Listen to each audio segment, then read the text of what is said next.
Bonsoir à tous, bienvenue sur le plateau Equinox Soir, votre décryptage quotidien de l'actualité de lundi à vendredi entre 19h et 21h. Jamais dans l'histoire du Cameroun post-indépendant, un parti politique, le Mouvement pour la Renaissance du Cameroun, en l'occurrence, n'aura fait parler de lui au courant d'une seule année. Alors que l'on croyait le contentieux électoral vidé après le conseil électoral, le Mouvement pour la Renaissance du Cameroun, qui, d'après lui, avait été déclaré vainqueur pour l'élection d'octobre 2018, va tout de suite se lancer dans ce qu'il va appeler les marches blanches pour dénoncer le hold-up électoral. Le 26 janvier, jour de contestation, coïncide avec ce qu'on a appelé les casses des ambassades du Cameroun à Paris et à Berlin. Deux membres du gouvernement, Paul Atangandji et René Emmanuel Sadi, le même jour, un peu avant minuit, vont donner un point de presse pour condamner non seulement les violences de Paris et de Berlin, mais aussi pour mettre en garde les responsables du mouvement pour la renaissance du Cameroun pour avoir enfreint à la loi. Dès cet instant, une espèce d'épée de Damoclès plane sur la tête des responsables et militants du MRC. L'arrestation à Douala le 28 janvier du professeur Maurice Kamto ainsi que quelques-uns de ses alliés marque le début d'un long feuilleton politico-judiciaire qui, heureusement, prendra fin le 5 octobre 2019, en mi-journée, avec l'arrêt des poursuites décidé par le président de la République contre le professeur Maurice Kamto, ses alliés, ainsi que de nombreux militants et sympathisants du MRC, arrêtés pour avoir contesté les résultats de la présidentielle d'octobre 2018. Ces libérations intervenaient en même temps que celles de 333 personnes arrêtées dans le cadre de la crise dans le nord-ouest et le sud-ouest, elles aussi décidées par le président de la République. Qualifié de geste d'apaisement par nombre d'analystes politiques, au moment où s'achevait à Yaoundé le grand dialogue national convoqué pour trouver des voies et moyens pour un retour définitif de la paix dans le nord-ouest et le sud-ouest. L'une des principales recommandations de ces assises nationales sera l'octroi d'un statut spécial pour le nord-ouest et le sud-ouest. Son contenu sera dévoilé lors de la convocation du Parlement en session extraordinaire le 13 décembre 2019. Près de 3 semaines après le retrait très spectaculaire du mouvement pour la renaissance du Cameroun de la course au double scrutin législatif et municipal de février 2020. Madame, Monsieur, dans un instant, ce sera, dans quelques minutes, on va le dire, ce sera la grande édition du 20h qui vous sera présentée par Cédric Nouffelé. Tout de suite après, ce sera le débrief du journal. Tout de suite, et maintenant, c'est le fait du jour.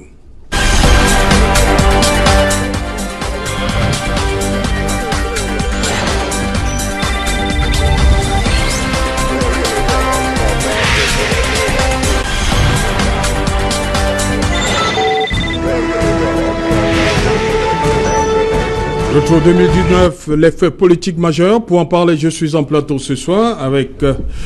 il est parti de Yaoundé, on parle d'eux depuis un certain nombre de jours, 2 semaines, on va le dire comme ça, le docteur Patrick Djampa. Bonsoir, docteur. Bonsoir, Serge Alain. Bienvenue à Douala. Je vous en prie. Merci. Voilà. Vous êtes depuis le 14, on va le dire comme ça. 14, vous avez élu domicile, entre guillemets, au ministère de l'Enseignement supérieur. C'est ça, Serge Alain. Oui. Nous revendiquons un certain nombre d'irrégularités que nous avons constatées dans les listes publiées le 13 décembre oui. Au sujet du recrutement spécial des enseignants titulaires d'un doctorat PhD. Nous sommes là pour demander que justice soit faite. Nous sommes là pour dire au chef de l'État qui nous a accordé ce recrutement que après qu'il ait choisi de donner de l'emploi aux titulaires de doctorat PhD sans emploi, une fois les résultats sortis, nous sommes encore sans emploi. Ok. Bienvenue une fois de plus. Bonsoir Célestin Djamène. Bonsoir Serge Alain-Autou, bonsoir à tous les téléspectateurs d'Equinox Télévision. Merci à quelques heures de la nouvelle année, n'est-ce pas?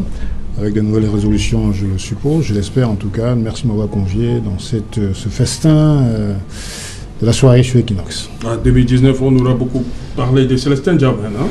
Oh, je pense qu'on aura beaucoup parlé des violations des droits de l'homme, vous savez, d'ailleurs comme en 2018. Je pense que le Cameroun n'a pas su exploiter le peu d'images, n'est-ce pas, positives qui lui restaient. Et donc, malheureusement, encore une fois, mon pays s'est illustré par des comportements dignes d'un État barbare, il faut bien le dire. Parce qu'on n'a jamais vu autant d'exécutions extrajudiciaires, on n'a jamais vu autant d'arrestations arbitraires, on n'a jamais vu autant, c'est pas pour emprunter un terme aux États-Unis, de torture dans ce pays. Vous savez que la guerre du Nozo est un événement qui a commencé depuis maintenant quasiment 21 mois, qui perdure et qui ne donne pas la meilleure image de notre pays. Et c'est extrêmement grave parce que rien n'a été entrepris justement pour essayer d'amorcer, n'est-ce pas, à l'époque, quand nous parlions de dialogue. Tout le monde se moquait de nous. Alors on a cru bien d'avoir mis sur pied, n'est-ce pas, un pseudo-dialogue, qui en vérité était un monologue, c'est que le pouvoir se parle à lui-même. Et donc, résultat des courses, ce dialogue soi-disant qui avait pour but de résoudre la crise au Nozo, s'est complètement transformé en boue, il faut le dire. Et aujourd'hui, la guerre s'est intensifiée. Qu'allons-nous faire? C'est des milliards dépensés chaque année, ça impacte sur nos impôts, c'est les Camerounais qui sont totalement endommagés. Et j'allais dire qu'aujourd'hui, la seule solution qui reste, c'est pour sauver le navire, c'est l'alternance. Parce que on ne croit plus en ce système, depuis très longtemps d'ailleurs, mais je crois que ce tour-ci, avec la guerre qui persiste dans le Nozo, les choses sont devenues extrêmement compliquées. Okay. Et on doit stopper ça le plus rapidement possible. André Luther Meka, bonsoir. Bonsoir et bonsoir à tous les téléspectateurs d'Equinox Télévision. C'est toujours un plaisir de représenter le RDPC sur ce plateau. Autant je suis également fier de retrouver M. N'Djamène, qui est le produit de la libération du chef de l'État, son Excellence Paul Biya, dans sa politique de pacification, de rassemblement, a décidé de libérer les leaders du MRC. Et c'est l'occasion pour moi également de saluer tous les milliers de Camerounais qui ont décidé également de participer à la paix, de ne pas ouvrir le pays à la prévarication. Et c'est également aussi l'occasion aussi de dire à M. N'Djamène que je suis pratiquement déçu du fait que ce parti devait participer à la consultation populaire et ce parti a fui malheureusement et nous n'aurons aucune mesure, aucune évaluation pour comprendre quel est le poids de ce parti politique au niveau des Camerounais. Dans tous les cas, les Camerounais vont renouveler leurs dirigeants, leur poste électif et ce sera sans le MRC. C'est dommage pour N'Djamène, c'est dommage pour M. Maurice Kamto, mais les Camerounais iront aux urnes le 9 février. Patrick Djamba, est-ce que vous regardez le Cameroun en 2019 sur le plan politique? Pour vous, quel événement? Je vais le dire, moi déjà je suis scientifique, je vais apporter une analyse scientifique. Oui. Ce que je vais comprendre, c'est que la scène politique camerounaise aujourd'hui nous a beaucoup appris, pour un jeune comme moi. Oui. Ça a poussé les jeunes à aimer la politique. Voilà. C'est l'une des choses. Un point positif. C'est un point positif. Les Camerounais s'intéressent beaucoup plus, parce qu'il y a eu un moment... les Camerounais avaient tourné le dos à la chose politique. Oui, c'est vrai, il y a un moment, les Camerounais, je ne vais pas prendre l'exemple sur moi-même, avaient tourné le dos à la chose politique. En 2019, avec tout ce qu'il y a eu comme mouvement, comme décadence politique, ça nous a poussé à aimer la politique, à s'intéresser à la chose politique et à s'intéresser plus au développement de notre pays. C'est le point positif en tant que scientifique. Hein. Je ne parle pas politique, je parle de la science, j'apporte des analyses autant pour moi scientifiques. Et voilà, les Camerounais ont aimé la science, la chose politique. Les jeunes comme nous nous intéressons à la chose politique. Et c'est ce qui est le plus intéressant pour moi.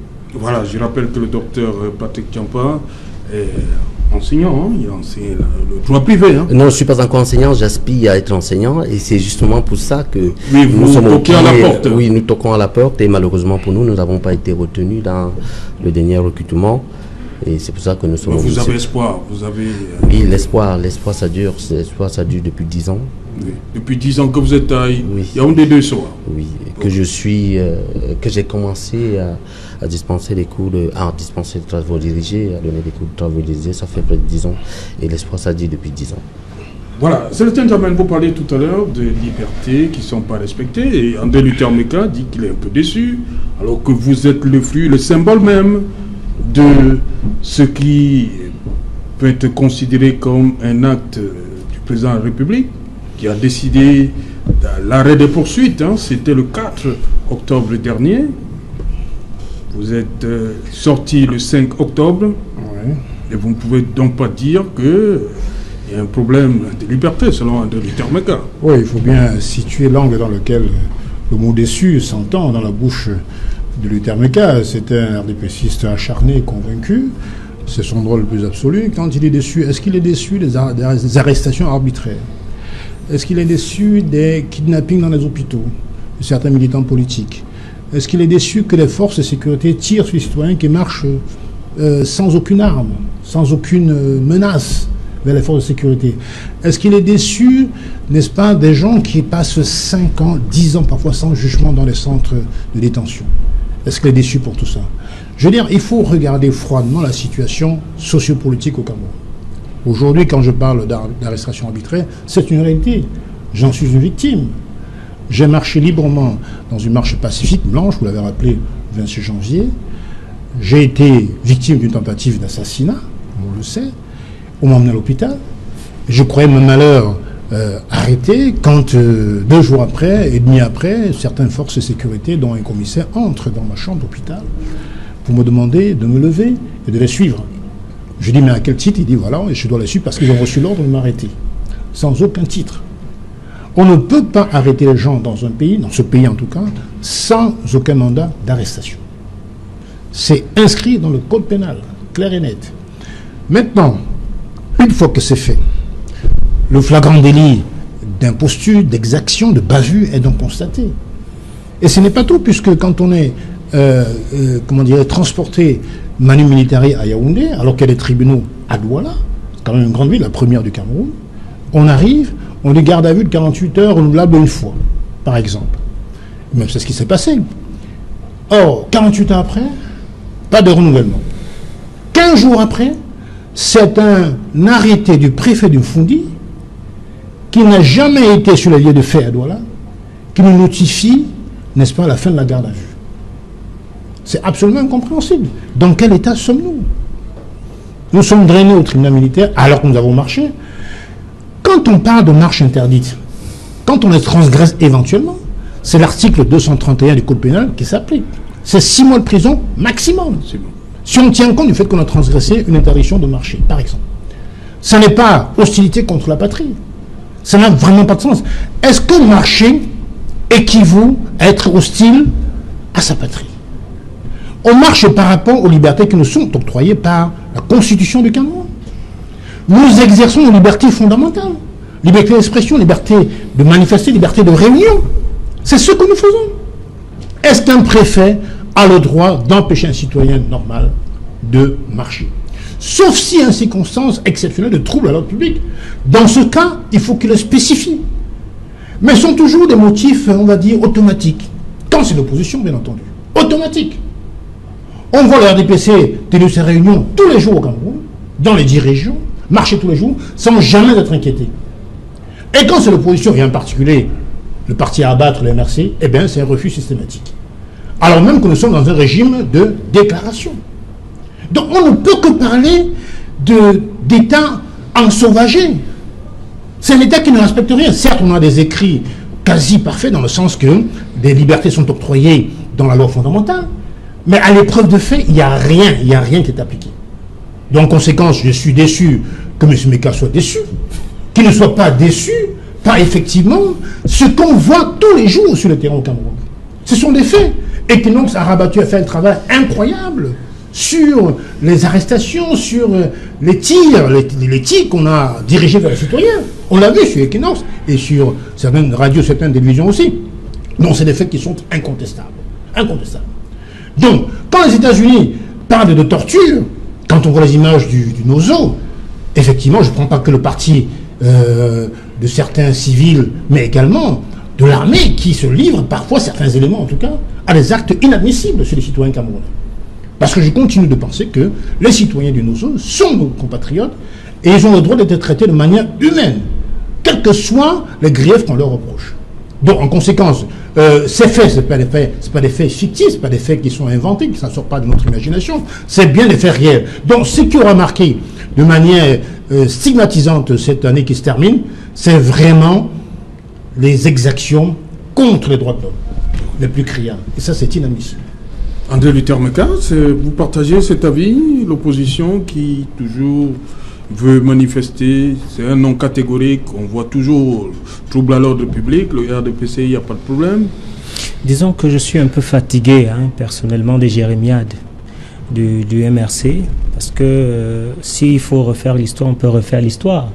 Parce que le véritable problème qui s'est posé, c'est qu'après les élections, Maurice Kamto, qui a perdu les élections, il s'est autoproclamé président. Et il a voulu théoriser la stratégie du Burkina Faso, la stratégie ivoirienne, en faisant, n'est-ce pas, ce qu'il a appelé le hold-up électoral. Et face à ce hold-up, qui n'avait effectivement pas un droit de citer et qui n'était pas déclaré, il n'y avait aucune autorisation, il a commencé à faire les marches. Et je crois que l'autorité de l'État a rétabli l'ordre. Le véritable problème qu'il faut se poser, c'est qu'il y a un certain nombre de contradictions en la personne de Maurice Kamto. Parce que la même personne qui, notamment lorsqu'il était au gouvernement, il était ministre délégué de la Justice, avait dit que le Conseil constitutionnel, le verdict du Conseil constitutionnel est comme un dogme. C'est-à-dire que lorsque le verdict est donné, on doit le respecter.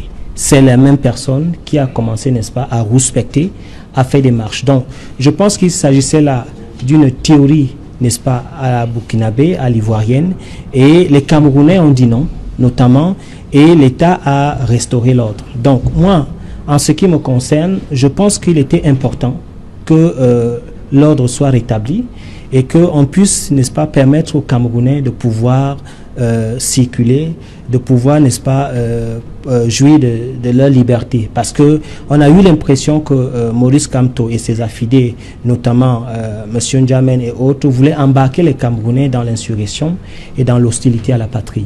Et je suis fier aujourd'hui de constater qu'eux-mêmes, ils ont vu que c'était peine perdue, parce que les Camerounais n'ont pas suivi à ces sirènes du chaos. L'important pour moi n'est pas de faire un diagnostic ou alors l'échec du MRC. Le MRC, c'est du passé aujourd'hui, parce qu'aujourd'hui, ils ont fui les élections. Aujourd'hui, je crois qu'ils ne sont plus assez importants sur la scène politique. Ce qui, pour moi, peut me marquer, c'est le fait, effectivement, de constater que les Camerounais ont compris les enjeux. C'est-à-dire les enjeux de la paix, les enjeux de la stabilité et les enjeux du fait que le président Paul Biya est celui-là qui a pu, n'est-ce pas, convaincre les Camerounais, qui a été élu et qui a pu permettre à ce qu'il y ait une stabilité, déjà une stabilité économique et un certain nombre de chantiers qui permettent, n'est-ce pas, les Camerounais d'aller à l'émergence. Et aujourd'hui, vous pouvez constater que tous les Camerounais sont épris de paix, tous les Camerounais veulent la paix et tous les Camerounais sont, notamment avec le RDPC, sont notamment, n'est-ce pas, avec les dirigeants camerounais pour pouvoir permettre à ce que les Camerounais soient en paix. Pour moi, les problèmes de liberté sont des problèmes qui, ma foi... Inexistants, quoi. Non, pas qui ne sont pas inexistants. C'est qu'il y a un problème au niveau de la fiabilité et de la confiance qu'on fait aux partis politiques de l'opposition. Parce que les partis politiques de l'opposition, au-delà des marches, il y a, n'est-ce pas, j'allais dire une arrière-boutique, il y a une sorte, n'est-ce pas, de plan B. Et c'est ce plan B-là, au regard des informations, du renseignement, qu'on puisse avoir, n'est-ce pas, au niveau, n'est-ce pas, des autorités, qui amène à ce qu'il n'y ait pas une confiance absolue vis-à-vis de ce qu'ils font. Ils sont sans ignorer. Et d'ailleurs, je l'ai maintes fois critiqué ici, qu'on ne peut pas dire qu'on est dans un parti politique républicain, qu'on veut un changement, qu'on se mette à faire des coups de fil pour pouvoir aller acheter les armes à Abu Dhabi, qu'on se mette, n'est-ce pas, à appeler le code pour pouvoir, à appeler le code pour pouvoir, n'est-ce pas. Écoutez, moi, je vous ai laissé parler religieusement. Donc, si vous commencez encore à brûler mon message, on va faire comme d'habitude. On va faire comme d'habitude. On va recommencer comme d'habitude. Non, mais je dis bien que si effectivement vous étiez un parti républicain, et d'ailleurs un parti professionnel, vous ne serez pas étendu à WhatsApp à envoyer des gens à faire des prospections d'achat des armes, à appeler les codes, appeler le groupe le code pour pouvoir, n'est-ce pas, rassembler notamment la base pour pouvoir nuire au Cameroun et structurer un mouvement, une branche armée pour pouvoir mettre à sac les ambassades. C'est tout ce foisonnement tout ce foisonnement, n'est-ce pas, de stratégies de déstabilisation qui amène l'État à se braquer et à prendre des mesures draconiennes pour qu'il y ait nécessairement la paix. Mais aujourd'hui, moi je dis, nous sommes à la veille de 2020, tout cela est derrière nous. Le MRC aujourd'hui, c'est le passé. Nous prospectons l'avenir avec les élections qui arrivent. Je crois que les Camerounais vont choisir paisiblement leurs représentants. Ce sera sans le MRC, tant mieux. Ok. Docteur Diapa, votre grand moment, c'était le grand dialogue national. Oui. Voilà. Je vais dire, Serge Alain, qu'au-delà de tout, au-delà de la guerre qui demeure encore dans le nord et le sud-ouest de notre pays, malheureusement, et au-delà du retrait du MRC, n'est-ce pas, de la scène, pour les élections de février 2020, nous constatons quand même un calme politique. Depuis quel moment vous situez cette... Depuis la libération... Les analystes politiques ont appelé ça une période d'apaisement. C'est depuis quand? Depuis la libération des prisonniers politiques. Depuis le 5 octobre. Depuis le 5 octobre, nous assistons quand même à un calme politique, n'est-ce pas? La scène politique est devenue de plus en plus calme.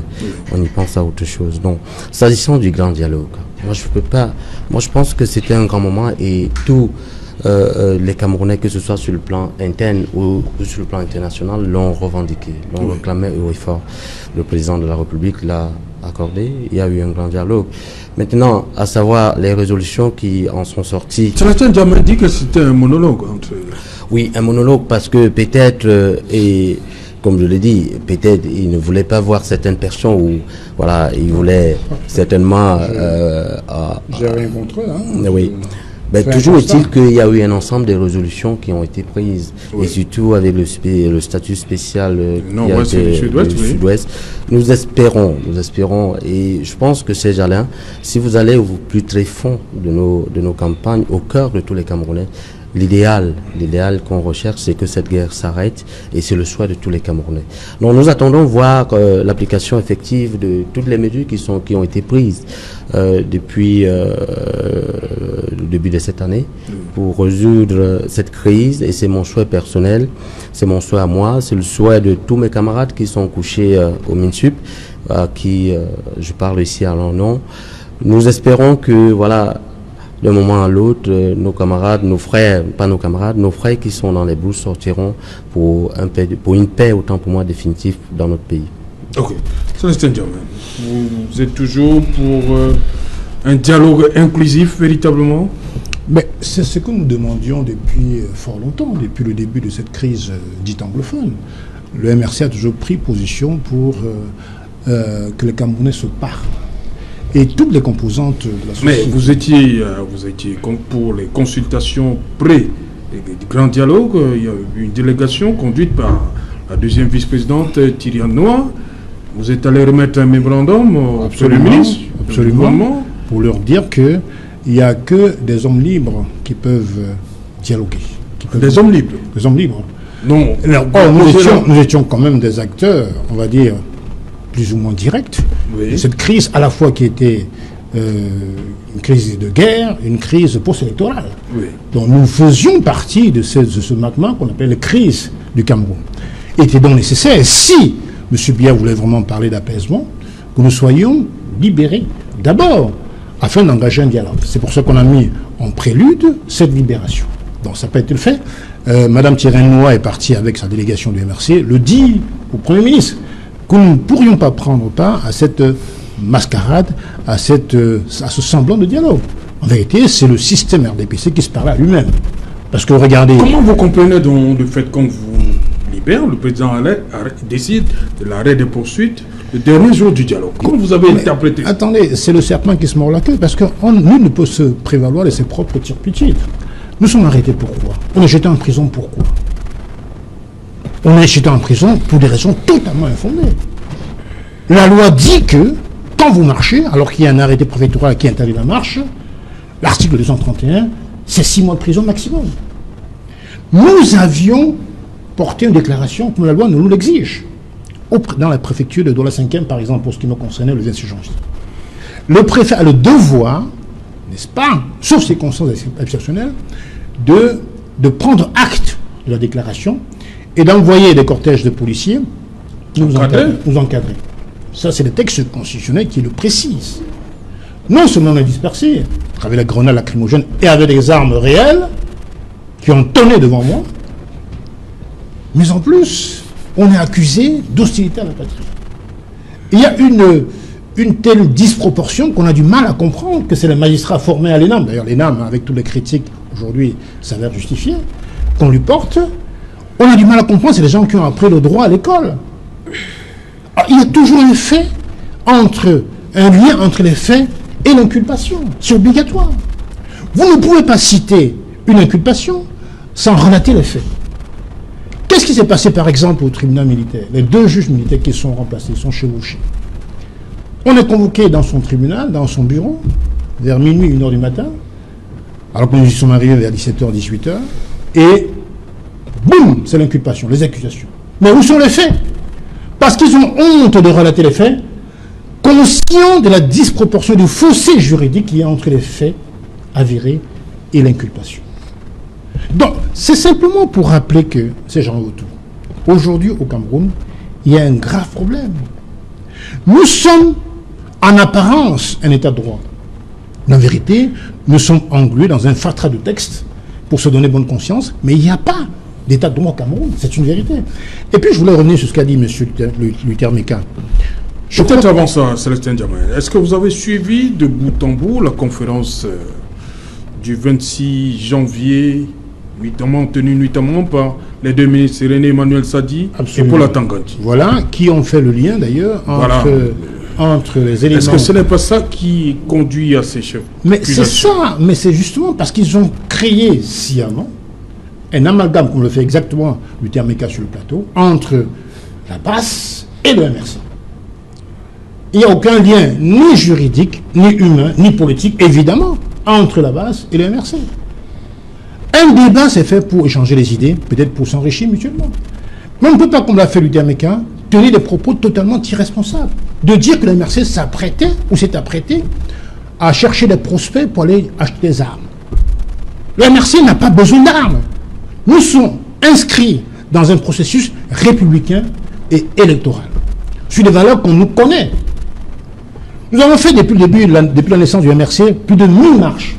À aucun moment, on a été accusé de marches, comment dirais-je, violentes. À aucun moment.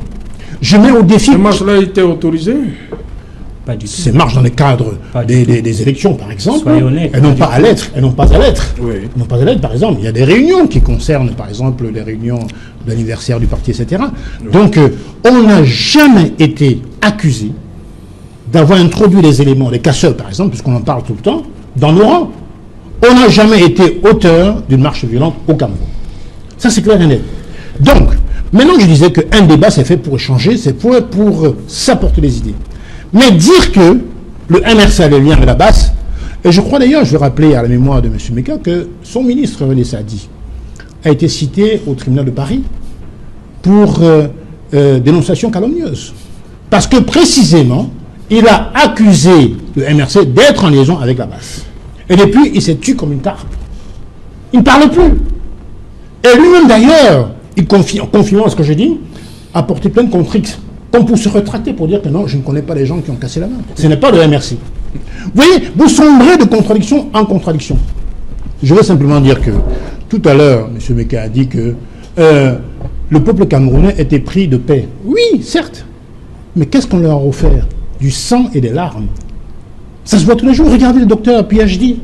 Comment ils sont traités?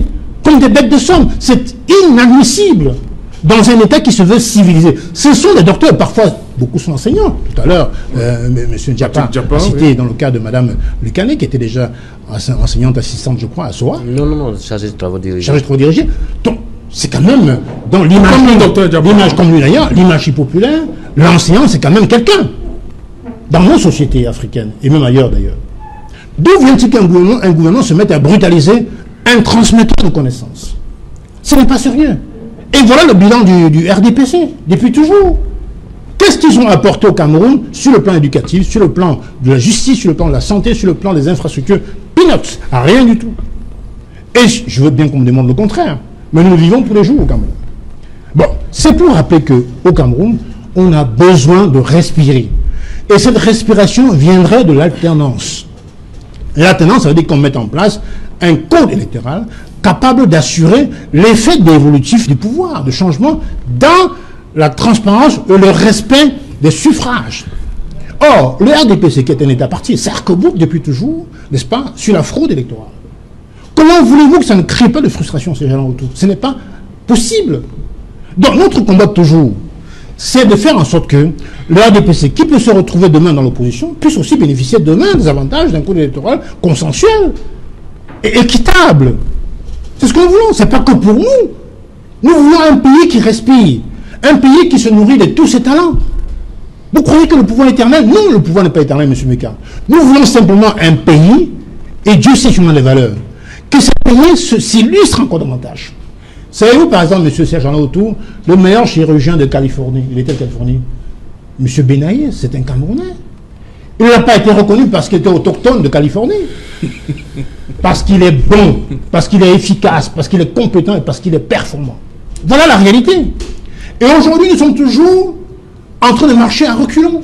C'est-à-dire que, au lieu de flatter la performance chez les gens, de susciter en nous ce qu'il y a de meilleur, ce qu'il y a de positif chez les médecins, chez les docteurs, chez les mathématiciens, chez les sportifs, on est toujours dans la rétrogradation. C'est-à-dire que dans l'ethnicisme, dans le tribalisme, dans l'autochtonie, ça nous amène où ça? Regardez par exemple l'Éthiopie maintenant, ils ont lancé un satellite interstellaire en orbite. On n'a jamais demandé de quelle tribu d'Éthiopie ça venait, la construction venait. C'est l'Éthiopie qui est mise en avant, sur le drapeau éthiopien qui est mis en avant. Alors comment se fait-il que nous, Camerounais, on en met encore aux tribus?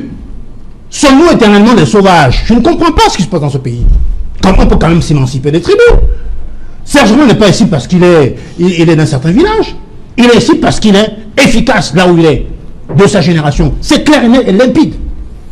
J'imagine, c'est comme ça que ça se passe. Et ça devrait se passer comme ça n'importe où. Comprenez? Maintenant, par exemple, je bifurque un peu pour terminer. La loi sur le Code général des collectivités décentralisées. Eh bien, l'article Tanquet Relais 246. Oui, alinéa 1. Qui parle de la mairie de la ville qui ne serait éligible. Qui serait éligible que par les gens qui soient autochtones de la ville, oui, ou de la région. De la région. Mais attendez, imaginez M. Ndjapa qui vient de Yaoundé. Il a connu que Yaoundé. Il est né à Yaoundé. Il a grandi à Yaoundé. Il maîtrise tous ces quartiers de Yaoundé. Il veut transformer la ville de Yaoundé. Il apporte des investisseurs qui vont booster sur le plan économique industriel Yaoundé. On va lui refuser d'être maire pour le faire parce qu'il n'est pas autochtone de Yaoundé. Excusez-moi du centre. Du centre. Excusez-moi du gros mot, c'est une idiotie totale. Ça n'a pas de sens. Nous voulons avancer, Serge Alain. Les autres avancent déjà. Les Sud-Coréens, les Chinois, les Singapouriens. Un pays de marécage qui est devenu pratiquement la première place financière du monde. Parce qu'ils ont mis en avant la compétence. Et nous, on fait quoi? La tribu, l'ethnie. Je suis Bamileke, je suis Biti, je suis Bassa. Mais c'est complètement nul, quoi. C'est nul. André Luther Meka, ça ressemble tout un meeting du MRC. Hein. Ce n'est pas le meeting. Bon, disons qu'il a dévoyé un peu le sujet. Nous étions sur non, je suis dans le, sujet. Le grand dialogue. Oui, le grand oui, dialogue. J'aimerais rappeler à la mémoire des Camerounais qui ont une mémoire d'éléphant que le grand dialogue était demandé à corps et à cri par toute la société civile et la jet-set politique. À la surprise générale, le chef de l'État a accordé le grand dialogue. Et ce grand dialogue a connu la plupart des hommes politiques de haute facture au Cameroun, notamment la plupart des partis de l'opposition, de la société civile, sauf le MRC. Mais le MRC a participé aux consultations, notamment avec le Premier ministre. Et ce qui s'est passé, c'est qu'effectivement, dans toutes les demandes qu'il y avait, dans les pré-consultations du Premier ministre, il y avait effectivement le problème de la crise anglophone et le problème de la libération des leaders du MRC. Et je pense qu'à la fin, n'est-ce pas, de ce dialogue, le chef de l'État a concédé à cette demande qui était même faite aussi par le MRC, puisque le MRC a envoyé une délégation. Par la suite, il y a eu des querelles de 3 millions de francs CFA pour l'agent de taxi, mais ce n'est pas important. Je crois qu'ils se sont démenés à pouvoir, n'est-ce pas, se justifier par rapport à qui a pris cet argent, qui ne l'a pas pris. Mais ce qui est important, c'est qu'ils ont participé, n'est-ce pas, aux consultations du grand dialogue. Et le grand dialogue a produit des effets. Premier effet, c'est qu'aujourd'hui, les communes sont tout à fait autonomes. Et les communes ont, n'est-ce pas, la latitude de pouvoir recruter un certain nombre de personnels, notamment les enseignants du primaire et les enseignants, n'est-ce pas, des infirmiers. Et la dotation est devenue une dotation assez importante qui est quittée de 1,5% à 15%.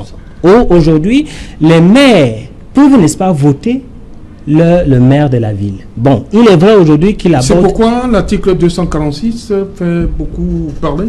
Non, moi je pense que ce qui fait parler aujourd'hui, ce qui fait couler beaucoup de salive, c'est par rapport à l'aspect autochtone de la gestion, n'est-ce pas, du maire de la ville.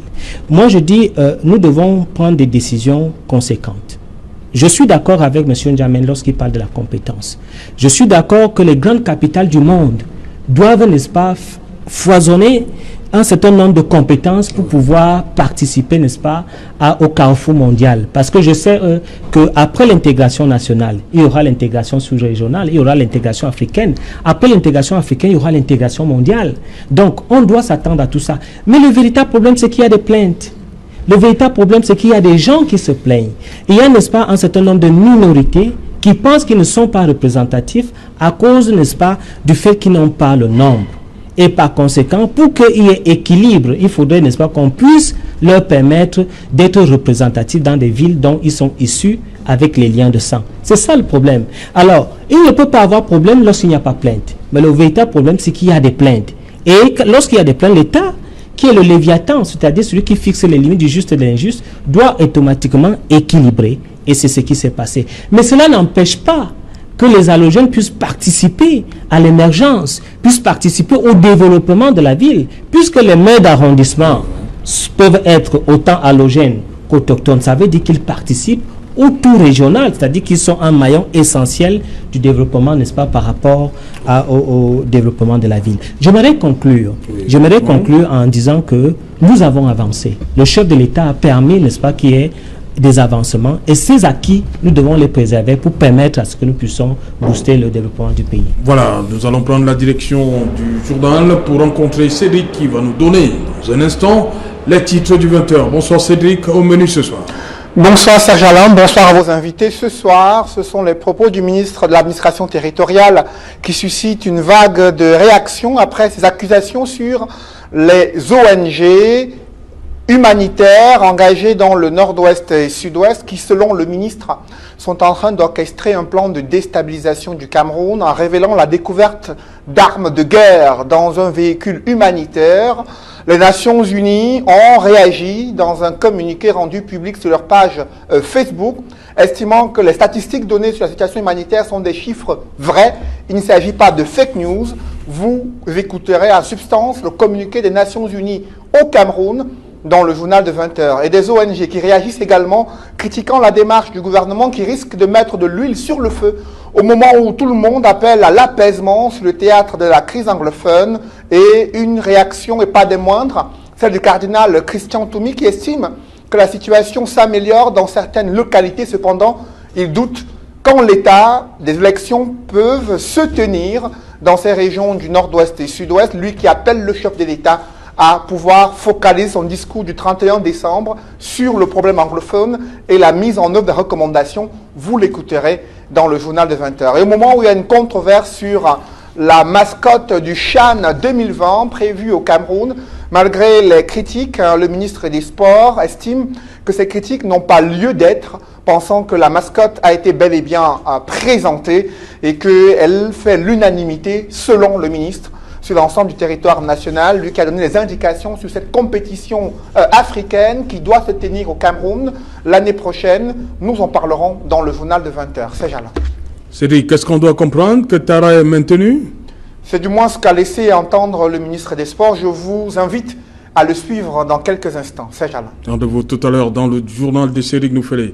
Madame, Monsieur, fin de cette première partie Equinox Soir. On se retrouve bien évidemment après pour Equinox Soir, deuxième partie, le temps du débrief. Nous serons toujours en compagnie de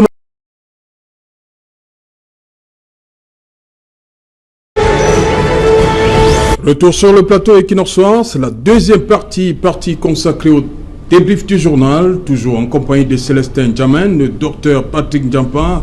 Il est là, notre ami André Luther Meka du RDPC, et elle nous a rejoint sur ce plateau. Elle, c'est Rolande, ici, du PCRN. Bienvenue à Douala. Merci, monsieur Otto. Bonsoir à mes copanélistes. Bonsoir à vos millions de téléspectateurs. Vraiment, je tiens à m'excuser compte tenu du grand retard que j'ai accusé. Cela était dû aux aléas de la route parce que je suis partie de Yaoundé dans l'après-midi, mais je n'ai pas pu arriver ici à l'heure convenue. Voilà, donc bienvenue quand même à Douala. Mes excuses et je rends gloire à Dieu qui m'a accompagnée pour que je sois présente ici. Rolande, ici, candidate à députation dans le département d'Union-Équélé. C'est bien cela. Voilà, je reste avec vous, Rolande, ici. Vous avez suivi le ministre des Sports qui dit que Tara sera la mascotte et que cette polémique est inutile, vaine. Parce qu'il y a 2 semaines, cette polémique a enflé. Après le dévoilement, on a quand même vu le ministre des Sports faire une sortie pour dire en quelque sorte que quelque chose allait être fait pour voir si on pouvait changer la mascotte. Mais aujourd'hui, il dit c'est inutile.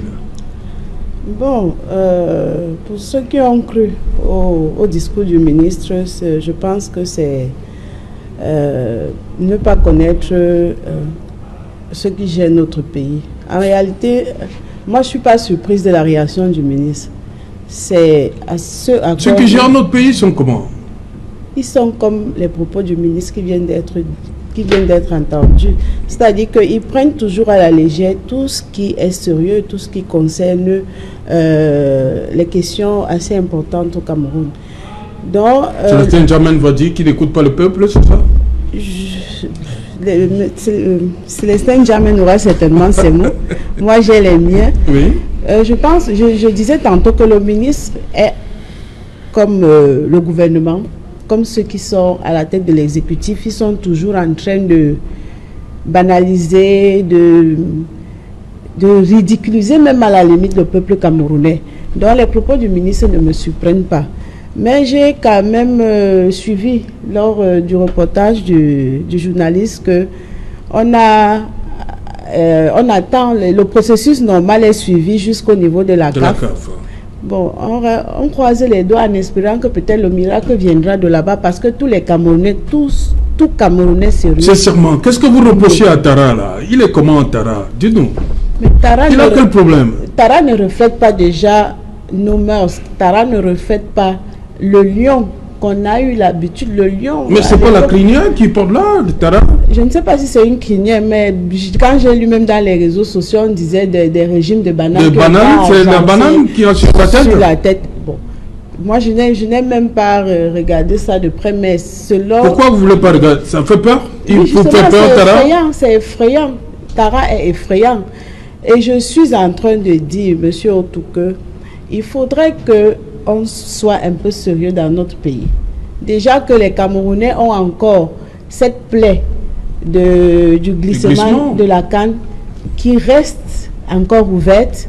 Maintenant, qu'on nous apporte un Tara qui ne s'identifie pas aux Camerounais ou bien au peuple camerounais, et qu'on vienne, malgré tout ce qui a été dit, malgré tout ce qu'on a relevé comme critique, malgré tout ce qu'on a voulu même apporter comme amélioration à Tara, on balaye cela d'un revers de la main et que le ministre s'asseye et qu'il dise que c'est un débat stérile.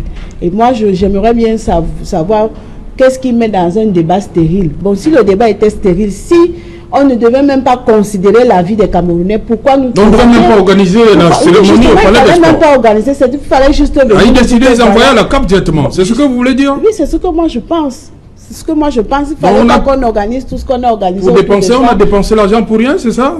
C'est de ça qu'il est question, on a dépensé. Parce que c'est l'impression qu'il nous donne. Oui. Que l'argent a été dépensé pour rien. Alors il dit que c'est un débat stérile. Au moins, s'il avait même tenu compte de ce que les Camerounais, et ça c'est la majorité des Camerounais qui qu'il a dit. Et moi, je pense même que même le ministre même, lorsqu'il se regarde dans un miroir, il voit que son Tara là ne reflète pas. C'est le Tara du ministre? C'est le Tara du ministre, c'est de ça. C'est ce que je suis en train de dire, monsieur Otou. C'est le Tara du ministre. Et même le Tara du ministre, là, je dis, quand il se regarde dans un miroir, il sera effrayé par son Tara. Tara lui-même, quand il se regarde, il n'est pas content, lui. Hein. Bien évidemment, bien évidemment. Ok, lui, il assistait à la...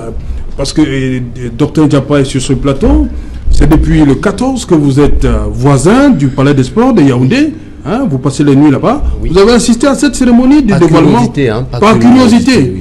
Vous voulez passer un peu de temps, vous êtes allé voir Tara au Palais des Sports. Oui. Comment vous l'avez trouvé? Moi, je pense que pour une fois sur un plateau, tout le monde est d'accord sur un point. Vous êtes sûr que tout le monde est d'accord? Oui, on n'a pas encore écouté André Luther Meka. Je suis d'accord. Attendez, il va nous donner son point de vue. D'accord. Mais je dirais que pour avoir vu et pour avoir été... en fait, de toute façon, j'étais au stade. Au Palais des Sports. Au Palais des Sports.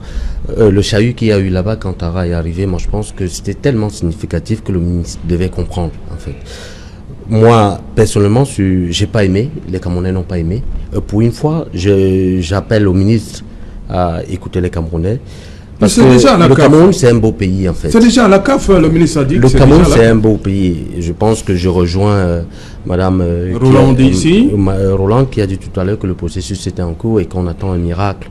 Je voulais dire, ces jardins, que le Cameroun, c'est un beau pays. Et tout ce qui va être représentatif du Cameroun doit être beau.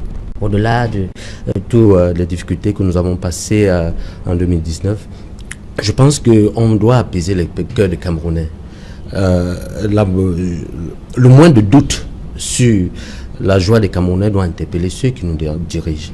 Vous voyez, Tara ne fait pas l'unanimité des Camerounais et c'est l'occasion pour le ministre... C'est mal parti pour le Chan, pour le Cameroun? Non, pas, je ne dirais pas parce que je ne le souhaite pas d'ailleurs. Je ne souhaite pas que ce soit mal parti. J'aime mon pays, j'aime que tout ce qui se passe dans mon pays se passe bien. Je suis républicain, donc je ne peux pas souhaiter que le Chan soit mal parti. Mais j'interpelle juste le ministre à comprendre les Camerounais, à se poser la question. Si les Camerounais ne sont pas d'accord parce que Tara est à faute, ce n'est pas représentatif de notre lion habituel. Voilà, je pense qu'il comprendra et qu'il reviendra sur sa décision en nous offrant quelque chose de plus beau, de plus agréable à voir. Ok, on va d'abord écouter Célestin Djamène, on va terminer avec André Luther Meka. Célestin Djamène, l'histoire de Tara. Oui, vraiment, et le ministre, Jalin, la sortie du ministre aujourd'hui. Oui, j'ai l'impression que nous sommes dans un pays où ce gouvernement nous offre un spectacle de guignol en permanence. C'est un pays de guignol. Et ça reflète l'image du RDPC, effectivement, de l'État parti RDPC. On ne peut pas comprendre que... Vous voyez le RDPC là aussi, mais c'est le ministre RDPC, sauf si je me trompe. Est-ce que c'est une affaire RDPC là? Mais c'est l'état d'esprit, comprenez? Il n'écoute pas le peuple. RDPC n'écoute pas le peuple. Dr Diapa vient de dire qu'il était au Palais des Sports. Les gens ont chahuté. Le chahut du peuple doit être entendu. Et on doit y méditer. Et là, il vient... Il balade un revers de main les critiques comme étant futiles, insignifiantes, infondées et stériles. Mais dans quel monde sommes-nous? C'est un spectacle de guignol, totalement. On ne peut pas nous présenter un épouvantail avec une tête de banane, des pieds en patate ou en macabo, je ne sais pas. Bâton de manioc, les gens disent que bâton de manioc, des choses comme ça. Et nous dit que c'est la mascotte du Cameroun pour la chaîne. Mais ça, c'est le produit camerounais, non? Le bâton de manioc, la banane. Mais qu'est-ce que ça a à voir avec la mascotte? Elle doit être esthétique, beau à voir. On est quand même un pays de valeur, de dignité. C'est quand même les lions indomptables. C'est le pays de Roger Mila, de Thomas Koné, etc. On a des dessinateurs de génie au CM2 qui pourraient faire mieux que ce que me présente M. Molekombi. Apparemment, il n'a pas compris. Donc, moi, je dis qu'on est dans un pays de guignols, tout simplement. D'autant plus, Serra, vous l'avez rappelé, qu'il a annoncé qu'il va changer la mascotte. Donc il n'arrive même pas à se remémorer ce qu'il a dit au public. Il devient amnésique. C'est vrai qu'il n'a pas la maladie d'Alzheimer. Mais c'est pour dire que, honnêtement, cette mascotte-là, c'est davantage un épouvantail qu'une mascotte. Bon, maintenant, on parle de la CAF. La CAF ne peut que prendre acte, malheureusement. Bien sûr, c'est l'image de l'Afrique tout entière qui est engagée, mais le Cameroun présente une mascotte. Bon, tiens, bon, elle est odieuse, elle est hideuse. Mais que voulez-vous? Qu'est-ce que la CAF va retirer ou rajouter? Comprenez? Donc, dès lors qu'il y a les infrastructures, la charte, les chartes, le cahier des charges est tout à fait respecté, etc. Encore que la CHAN, c'est une chose, la CAN, c'est autre chose. D'ailleurs, nous sommes partis pour battre le record de 2 CAN retirés au Cameroun, parce que je ne pense même pas qu'on aura la CAN 2021. Bref, je ferme la parenthèse. Okay. C'est pour dire que vous soulevez la question de la mascotte. Mais il faut, même à la dernière seconde, il faut supplier la CAF de nous renvoyer à cet épouvantail, qu'on leur envoie, n'est-ce pas, un autre élément que les Camerounais, même les moins doués, peuvent faire en quelques minutes. Ce n'est pas concevable qu'un pays soit aussi ridicule et soit fier du ridicule. Nous sommes ridicules, on en est fiers. Regardez le ministre condescendant. Mais les critiques sont stériles, monsieur dit n'importe quoi. Mais franchement, mais dans quel monde sommes-nous là? Et moi, je pense qu'il y a des gens assez lucides au RDPC. Tout à l'heure, M. Mekan ne me démentira pas. Et je pense qu'il saura dire, en toute son âme et en toute sincérité, qu'il ne peut pas accepter que l'image du Cameroun soit galvaudée à ce point-là. Okay. Il faut le dire, Luther. Okay. C'est pas normal. On va écouter Luther, justement. Et de nous expliquer. Parce que, bon, moi, je pense que les critiques sont assez acerbes et beaucoup pensent au beau. Mais moi, je pense que la mascotte n'est pas toujours la beauté. La mascotte, c'est effectivement quelque chose qui attire l'attention et qui, n'est-ce pas, peut fédérer un certain nombre de personnes. Bon, maintenant, il paraît que ça dégage l'horreur, de la peur. Bon, le professeur Bongamou a écrit un livre, l'anti-marketing. L'anti-marketing est un marketing, essayons de voir. Ok. Roland, sans camion, on parle du don du chef de l'État. Est-ce que ce terme-là, cet argent sort d'où? Je pense que la question, le ministre Atangandji serait bien placé pour répondre à cette question. Mais pour répondre à votre question, justement, le don du chef de l'État, ça pose problème. Oui. Le don du chef de l'État, cet argent lui vient d'où? Et s'il faut faire des dons aux Camerounais, il va falloir qu'il essaye de bien... parce que il faut que je rappelle qu'au PCRN, nous, on a une particularité, c'est que nous contournons le Cameroun profond. Et les problèmes sociaux ou bien les problèmes de suivi se posent avec acuité dans l'arrière-pays. Il faut que ceux qui sont autour du chef de l'État l'aident à bien penser pour orienter cette distribution, parce qu'il ne s'agit pas d'une aide, il ne s'agit pas d'un don, je vous l'ai dit, il ne s'agit pas d'un don, mais il s'agit d'une politique gouvernementale à faciliter ou bien à alléger les conditions de vie à un certain nombre de compatriotes qui sont vraiment dans le besoin. Il faudrait donc que cette aide-là soit bien orientée, qu'elle touche la cible qui en a besoin. Je ne dis pas que nos compatriotes du nord-ouest ou du sud-ouest n'en ont pas besoin, mais il y en a aussi qui sont vraiment assez... qui sont vraiment nécessiteux. Je n'aime pas souvent utiliser ce terme de nécessiteux, mais qui sont dans la précarité.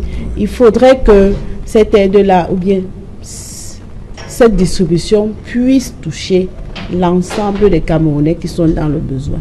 Et comme depuis cette sortie, il y a beaucoup d'acteurs politiques, et même chaque Camerounais, même celui qui est au quartier, se pose la question d'où vient le don, d'où vient l'argent au chef de l'État pour pouvoir faire des dons aux Camerounais. Voilà, justement, Célestin Djamène, Roland, elle nous a amené au niveau du point de chute, le point B. Restons sur le point A. Donc, c'est quoi? Les fonds personnels du chef de l'État ou les fonds publics? Là est tout le débat. En principe, la République ne s'arrime pas avec des dons, en tout cas venant des autorités établies. On ne peut pas dire République et dons. Dans des pays sérieux, dans des républiques sérieuses, je crois qu'il y a des budgets qui sont prévus en cas de sinistre, en cas de catastrophe naturelle, catastrophe humanitaire. Il y a des dons prévus dans les budgets pour cela. Le chef de l'État, soi-disant celui qui est installé aujourd'hui à Haïti, passe sa vie à faire des dons. on flatte son ego, la magnanimité du chef de l'État, dont aux victimes de Guaché, que je salue par ailleurs au passage, dont aux footballeuses qui ont remporté la CAN 2016, dont aux musulmans en pèlerinage à la Mecque, dont par-ci, dont par-là. Mais finalement, donc, il est extrêmement riche. Alors, il est temps qu'on applique l'article 66 de la Constitution, qui nous dise où sort cet argent. Quel est son salaire? Où sort-il, d'où vient-il qu'à chaque fois qu'il y a un sinistre national, une catastrophe humanitaire, qu'il en appelle à sa poche pour essayer de résoudre le problème? La République a une caisse, a un trésor. On y prévoit les sinistres et les catastrophes naturelles. Donc on doit pouvoir, effectivement, quand ça arrive, pouvoir le débloquer, sans évoquer le nom de chef de l'État, entre parenthèses. Ça signifie quoi? Donc nous sommes toujours dans une espèce de politique politicienne paternaliste qui veut tout recentrer sur un individu pour sa gloire personnelle et éternelle. C'est inacceptable. Je prends par exemple le cas du Nozo, le ministre bluffeur, M. Atangaji, qui passe sa vie à dire le chef de l'État, dans sa magnanimité exceptionnelle, a fait un autre don, 100 camions de nourriture, je ne sais de quoi. Comprenez? Alors même que nous sommes dans la recherche des solutions pour mettre fin à la crise. Oui, il parle plutôt... ces personnes doivent quand même s'alimenter. Oui, mais on ne parle jamais des efforts entrepris pour mettre fin à la crise. Jamais de vrai dialogue. Voilà où le bas blesse. Ils essaient d'enfumer les gens en permanence.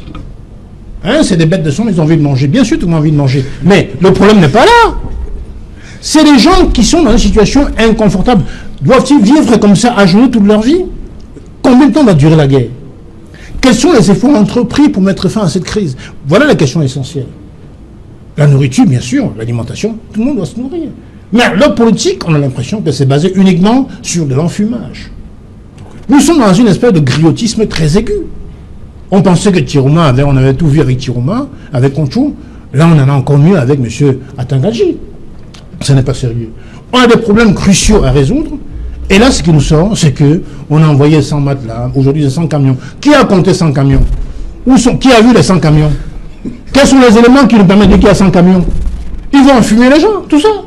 Pour dire que ça vient du chef de l'État. Donc on se moque que ça vient du chef de l'État. Vous avez un problème avec le chiffre? J'ai un problème avec l'enfumage, parce qu'en fait, oui, ça paraît un peu impressionnant. C'est impossible? C'est pas que c'est même possible, mais il veut impressionner. Hein? Ouais, l'esprit tendancieux, là, il veut impressionner les gens. 100 camions. Bon, qu'il monte le défilé des 100 camions, on va voir. S'il y a vraiment 100 camions. Et vers où ça va? On comprendrait. C'est comme il accuse les ONG là d'avoir fait des munitions. On nous montre un paquet de munitions, ça vient d'où le paquet de munitions là? On a vu qui derrière? Hein? Ils font tout ça pour enfumer les gens en permanence. Voilà la politique de l'État à partir des PC. Et ça craint. Et ça craint. Nous voulons un gouvernement sérieux. Un homme qui gouverne une équipe solidaire, efficace, compétente. Nous sommes dans une espèce de scénario de guignolesque permanent. Okay. On va où avec ça? André Luther Meka, le problème, le don du chef de l'État, ça. Célestin Diamant dit que tout le temps, c'est les dons du chef d'État sur l'origine. C'est quoi? C'est les fonds personnels ou c'est les fonds publics? Bon, moi je crois qu'on doit revenir au sérieux. Bon, les gens utilisent le mot de griot à tort et à travers. Un griot, c'est un conteur qui relate, n'est-ce pas, l'histoire dans l'oralité. C'est un intellectuel des empires féodaux. C'est important de le savoir. Ce que je voudrais dire, c'est quoi? C'est que je ne vais pas revenir sur les thèses rousseauistes et des thèses de John Locke qui dit que la volonté générale remet le pouvoir à un individu qui fixe les limites du juste et de l'injuste. Donc cela veut dire que le président Paul Biya incarne la volonté générale. Et c'est lui qui fixe les limites du juste et l'injuste. Et qu'elle parle du Dieu sur terre. Le Dieu sur terre, effectivement, c'est qui? C'est celui qui a, effectivement, le pouvoir d'agir et être investi des affaires, n'est-ce pas, de la population pour pouvoir agir à son nom. Le président Paul Biya, dans sa magnanimité éternelle, a voulu, effectivement, que ceux qui sont en souffrance au nord-ouest puissent passer les fêtes dans de très bonnes conditions. Et je crois qu'au lieu de vouloir caricaturiser ce don, il est important, n'est-ce pas, de saluer cela. Et je tiens à préciser pour la gouverne des téléspectateurs qu'il y a eu, n'est-ce pas, un plan humanitaire par rapport, n'est-ce pas, à ce où les Camerounais ont cotisé, parce que M. Célestin Djamène a la mémoire courte. Les Camerounais ont cotisé, et il y a un fonds pour cela, et le chef de l'État également a ouvert un fonds pour pouvoir accompagner ces populations-là. Je crois que moi, personnellement, j'ai assisté, n'est-ce pas, à la distribution de ces dons du chef de l'État à Bonabéry. Véritablement, je vous assure, les Camerounais en sont fiers. Et nous devons être fiers chaque fois de pouvoir, n'est-ce pas, apporter un peu du sien, apporter un peu, j'allais dire un tonus, de l'aide à ceux qui souffrent. Et pour moi, et je vais conclure là-dessus, c'est que nous avons la chance, Célestin, d'avoir un président qui est un père de la nation et qui à chaque fois pense à ceux qui ont des problèmes. Ok, vous n'étiez pas là, Roland, en première partie. Pour vous, 2019, vous retenez quoi surtout? 2019 a été une année bien pleine. Je retiens sur le plan politique déjà le GIFA d'or de mon leader Cabral Libi, qui a été décerné meilleur homme africain, meilleur homme politique africain. Je retiens le grand dialogue national dont l'implémentation reste encore fortement attendue. Je retiens la session extraordinaire. Mais il y a eu le statut spécial, madame. Vous permettez que je puisse... je retiens la session extraordinaire du Parlement qui a justement abouti au statut spécial avec la loi sur le Code général de la décentralisation. Je retiens aussi je ne sais pas si je vais... malheureusement, le sinistre de Ngouache. Oui. Je retiens aussi les crises sociales de Saint-Mélima et d'Obala. Je retiens aussi le recrutement des enseignants-chercheurs qui est encore en cours et dont on en parle tout à l'heure avec le docteur Ndiapa. Bonsoir Sylvestre Hippolyte Zangaou. Bonsoir Serge Alain. 100% football, c'est dans un instant, je crois. Le dernier numéro de l'année 2019. Voilà, avec Tara au menu, j'espère. Hein? Bien évidemment, Tara au menu et le ministre des Sports et de l'Éducation physique qui estime que ce débat qui a cours au sein de l'opinion publique camerounaise est un faux débat. Tara c'est une mascotte qui fait partie des propositions, les nombreuses propositions arrivées sur sa table. Il y a une sélection et maintenant à la CAF de donner le verdict final. Nous parlerons bien évidemment de ces chantiers en cours au Cameroun en vue et de ce CHAN et de la CAN 2021. Nous allons faire l'évaluation depuis la perte, l'organisation de la CAN 2019 en novembre 2018 par le Cameroun. Les choses ont-elles évolué?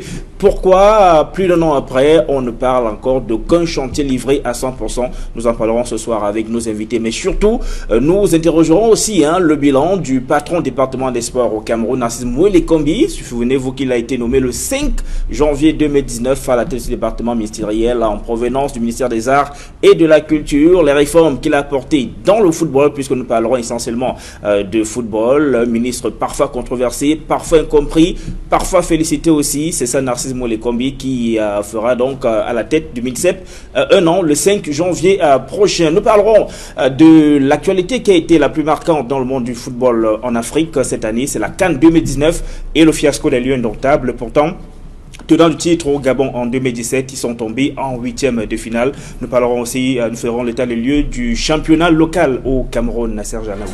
Voilà, dans un instant, 100% foot avec Sylvestre Hippolyte Zangaou. Ce sera tout de suite après Equinox Soir. On termine avec vous rapidement, Dr Djampa. Qu'est-ce que vous avez envie de dire aux autorités camerounaises? Vous allez regarder cette caméra de Innocent Abega. Un message profond vous regarde. Je voudrais, avant de dire mon message, je le dis sous réserve parce que avant d'entrer dans ce studio, mes camarades ont rencontré le secrétaire général au MINSUP. Donc je ne sais pas ce qu'il en est. Oui. Mais bon, vous n'avez pas les dernières nouvelles? Je n'ai pas les dernières nouvelles depuis que je suis sur le plateau. Mais la main sur le cœur, je voudrais dire aux autorités camerounaises de se penser sur notre cas. Car Serge Alain, comment comprendre que dans un... Docteur, une minute. Vous avez 38 ans, hein? Oui. Voilà, donc vous n'êtes pas atteint par la limite d'âge. Continue. Oui. Comment comprendre que dans un recrutement comme celui-ci, chez Alain Outou, qu'on retrouve des masters, alors qu'au préalable, c'était un recrutement destiné au docteur PhD. Comment comprendre encore, chez Alain, que dans un recrutement comme celui-ci, qu'on retrouve des doublons, alors que chaque candidat avec droit à un dépôt unique de dossier dans une université bien précise. Comment comprendre encore, cher Alain, que dans un recrutement comme celui-ci, qu'on en retrouve des candidats qui n'avaient pas déposé des dossiers et qui n'ont pas passé d'audition. Comment comprendre, cher Alain, qu'on retrouve des candidats qui n'ont même pas déposé des dossiers. Donc c'est autant d'irrégularités, d'incriminations qui créent au fond de nous qui sommes couchés au pied de l'immeuble ministériel une sorte d'injustice et que nous appelons tous ceux-là qui nous jettent, tous ceux-là qui ont le dossier, la primature, le MIMSUP et la présidente de la République à se penser fondamentalement sur notre dossier. Ok, merci d'avoir effectué le déplacement. Dr Diapa, beaucoup de courage. Oui, je vais profiter, cher Alain, parce que c'est la première fois que je viens sur votre plateau. Et je vais profiter pour souhaiter bonne année à tous les Camerounais. Pour une fois que je peux le faire sur une chaîne de télévision, je ne manquerai pas. Okay. Je dis merci à tous mes camarades, je les tire un coup de chapeau. Bonne année à tous les Camerounais et merci encore, cher Alain. Voilà, merci Dr Diapa, merci à vous également, André Luther Meka. Merci Célestin Djamène. Merci à vous également, Roland, ici. Alors, nous sommes quand même arrivés, hein, vous êtes arrivés, on a pu boucler l'émission. Madame, monsieur, on est donc arrivé au terme de cette édition. Equinox Soir, rendez-vous demain dès 19h pour Equinox Soir spécial, discours à la nation du chef de l'État. Ce sera jour à partir de 19h. Bonsoir, ministère de l'Enseignement supérieur.